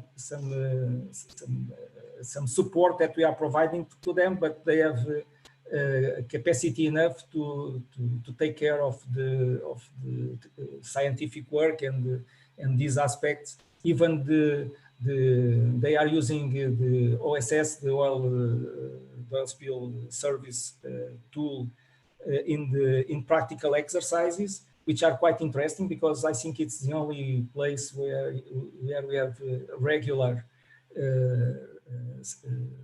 exercises using this tool, and but it's their own responsibility. So we are just providing the basis, and then they are responsible for the result. That's why I didn't mention. Yeah. Okay. Okay. Thank you. The guy in Galicia is Pedro Montero, happens to be here in this meeting. Yes. So if Pedro wants to say something, please raise his hand, and it can be a little bit more dynamic. Otherwise, anyway, Pedro, I'm not sure if you want to say something. Well, he didn't raise the hand, so. Okay, so never mind. We don't have more questions for now. Okay.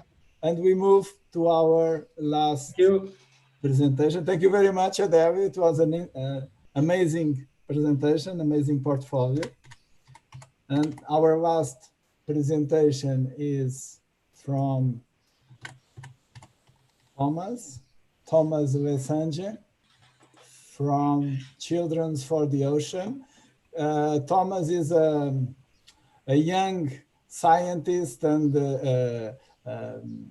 activist from an NGO that deals mainly with children. So he's raising awareness to the next generation of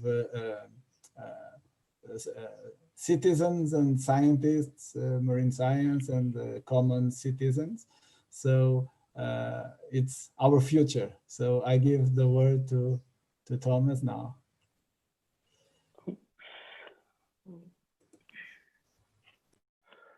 Okay, so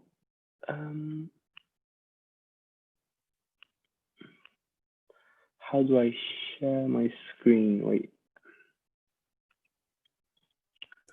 Your screen is being shared already. Okay, is it okay like now, or do you want it in a presentation mode? Oh, wait, I can, oh, okay. So hello everyone, thank you for invited me here.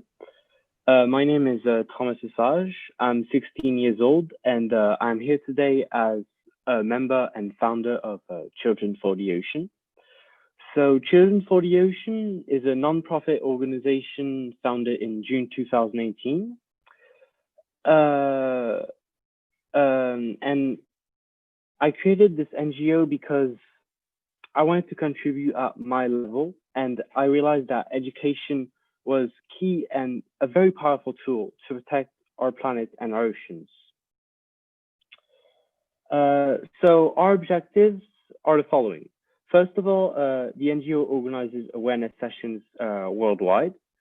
So the goal here is, our objective is to raise children's awareness on the necessity to protect our oceans, providing them with key tips they can apply in their daily lives.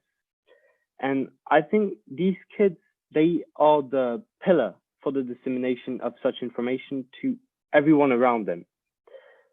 And I think that in the end, the whole civil society is targeted in such awareness sessions.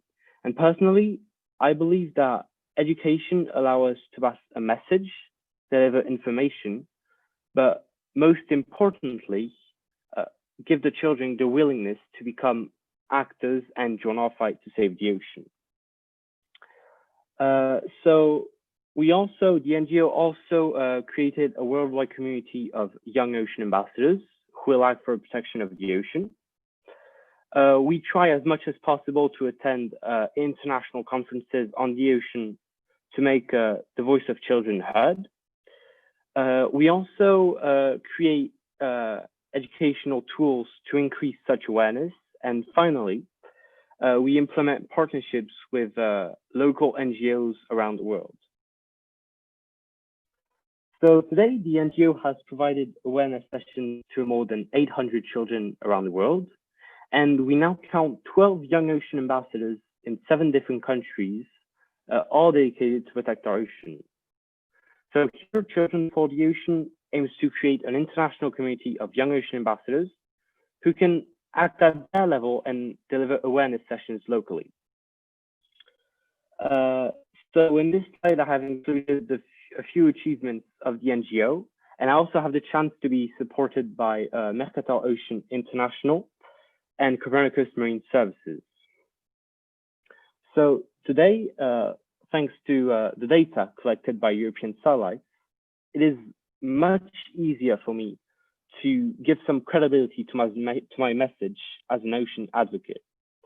And thanks more specifically to Copernicus Marine Services and MetOcean's data, I can now show the children some modelization of this data, focusing their attention on the importance of currents and the effect it has on plastic pollution, for example. And I can show them how we each each of us has an impact with currents and how we are all connected. I can also show them the disastrous impact of acidification on our biodiversity and our ocean's health. But furthermore, I think it is much easier for a child today to understand the importance of this message through visual supports here, such as animation, videos, or pictures. And I'm convinced that this data has a very important impact for the children. And it's the only way to ensure that their understanding of the challenges we now face with climate change. So thank you.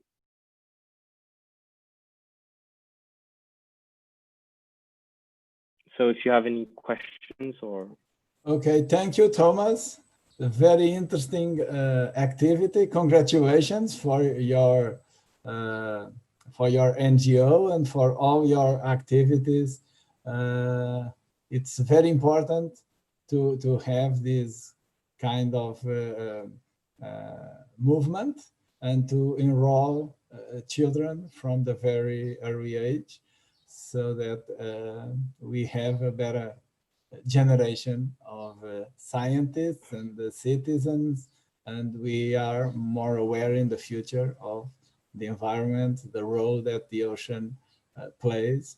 So it's very, very interesting, and I'm very happy that you are using operational data to convey your message. So I guess, so we have a few pictures. I don't know, you are showing them? No, it was just... yeah, okay. So now we have... of the ocean data. Okay, okay. So we have time for questions. I ask you to raise your hands if you have any question for Thomas, or in fact, because we have, so this session was programmed to end in 15 minutes. So if you have any question, both for Thomas or for any one of the speakers of today, or even from speakers of the previous days, if they are present, you can raise your hand and we make a final wrap up of all the things we have been talking. Any question? So if there is no question, I would dare to make a question to Thomas, which is, what do you feel would be the most important data that you would need to show the kids the importance of the ocean? What kind of data would be more important to convey your message? Would it be velocities? Would it be temperature? Would it be any other disasters, pollution events? What do you think? Plastic, whatever. Well, it depends, because I think all the data is important, but data on, for instance, ocean currents that show how everything is connected. And for instance, what I tell them is, if they go to a beach and pollute this beach, it's going to have an impact all around with ocean currents. And also, what many children don't realize is that even if we live in the city, that 200 kilometers away from the ocean or even more, what we throw on the ground almost always ends up in the ocean through rivers. For instance, I have a data that shows basically how most of, for instance, plastic pollution comes from the rivers and things like that. And it's really, it shows them how, because when we live in the city, we don't realize the impact we have on the ocean, because like we don't live next to the ocean, so we don't realize directly. But what I really want children to understand is that each and every one of us has an impact. So I think data like that is very important.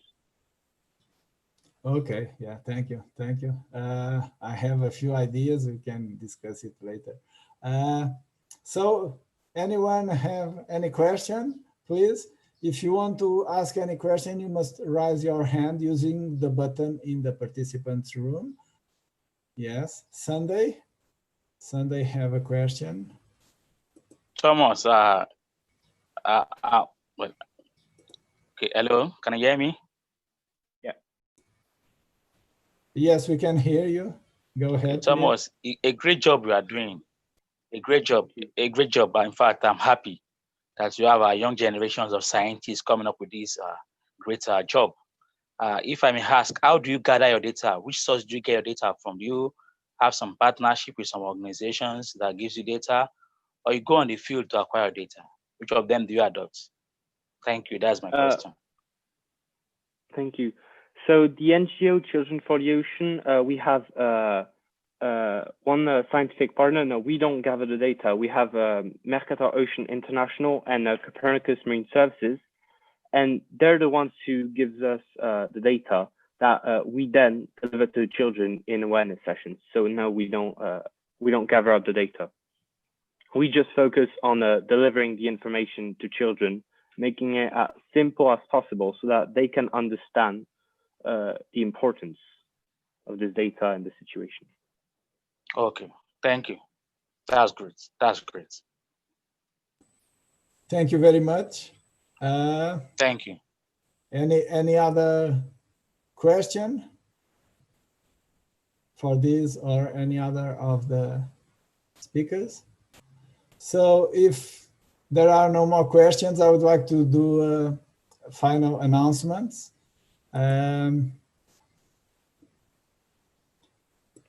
So thank you very much again for this. Oh, Pablo Oliveira. So let's give the word to Pablo Oliveira. And Thomas, I must give the. Thank you. I see that Parto Protim also has raised his hand, but thank you very much. Sorry because I just wanted to have Thomas to comment on how do you select and how what's the idea behind your ocean ambassadors, and also I would like to hear you on how do you see that is the best way for kids from schools to engage on your movements? So first of all, the goal of this NGO is to have teenagers like me or a bit older, a bit younger, to just locally go to their schools in their hometown or villages to talk to children, so that I think it has a different impact when it's a teenager talking to other children instead of a teacher talking to children, because they don't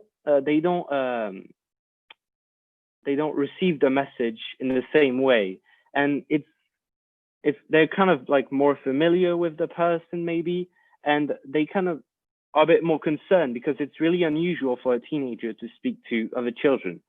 So that's the goal of the NGO, is to have teenagers talking to children about ocean awareness, and I think that's one of the best ways to increase the awareness of children.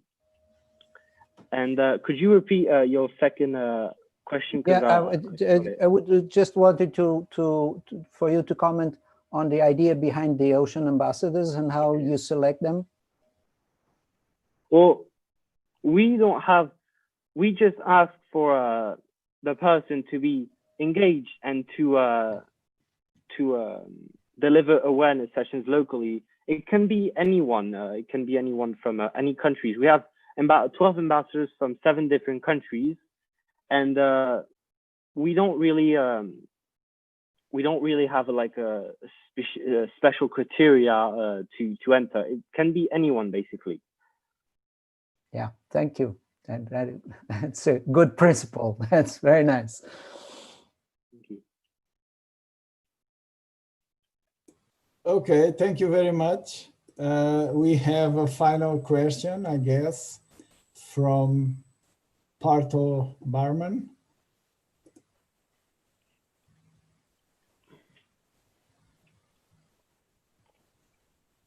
Hello, can you hear me? Yeah. Okay, thank you so much, and Thomas, congratulations for your nice initiatives in the youngest days. So I have one query that do you have any linkage with the universities, or you are only work with?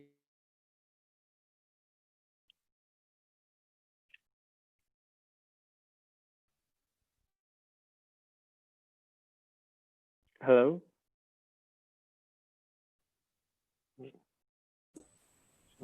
Thomas, did you manage to understand the No, question? I have a back. No, I didn't actually hear. I have a bad connection. I didn't. I will try to translate or to repeat. I guess the question was, do you have any link with universities to help you in your job?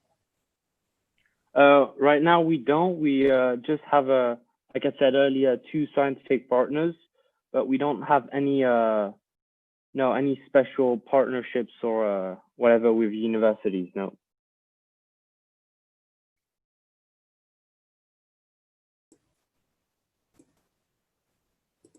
Okay, thank you. Very easy question. So Miguel Santos also here for another question.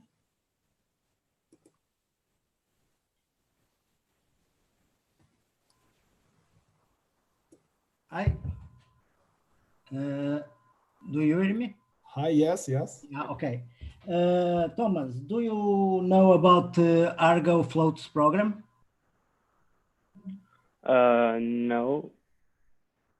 This you have to check this because Argo is a program that is a global observation of the ocean. It's a global program of the observation of the ocean based on floats that go deeper and came to the surface. And so you can see that the ocean is not only the surface.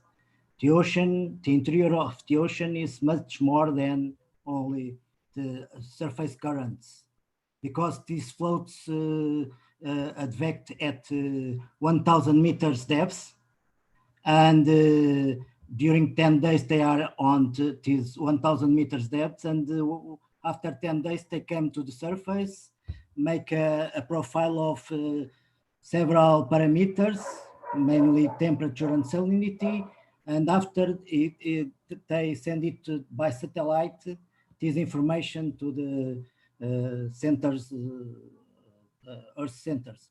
So it is also a very nice program to show to the children about the oceans, about the interior of the oceans, the structure of the oceans. Okay, thank you. Well, I'll definitely go and check it out. Okay. Yes, a very, very interesting note. Yeah. Okay. So thank you very much to all. I have a few announcements to do. So once again, thank you so much for all of you for being here, persistent. Some of you in very late night hours. I would also like to tell you that, as you already probably know, we have all these sessions being recorded and transmitted live stream on YouTube. So you can share it with everyone you want after this, so they will stay there. A second thing is that I will distribute to all the mailing list the mails of everyone, so everyone will be able to contact everyone here. Okay, you will get a list of presents with the mails of everyone. A third thing is that I will ask all the speakers to provide me with a copy of the presentations, and I will put the presentations public. I will then send you the link for the presentation, so the presentations will also be public. And a final announcement a final announcement. There was a final announcement, which I don't remember what it was. So, oh yeah, no, it's not an announcement. It's a thank you. It's a thank you for the people that have been working with me, helping me with this, especially Maria Mairink and also João Janeiro. We have been working for more than 1 month on this, and thank you very much for their commitment and for their great job. Thank you very much. Hope to see you in the future. Keep safe and good luck for your work and for your life. Bye-bye.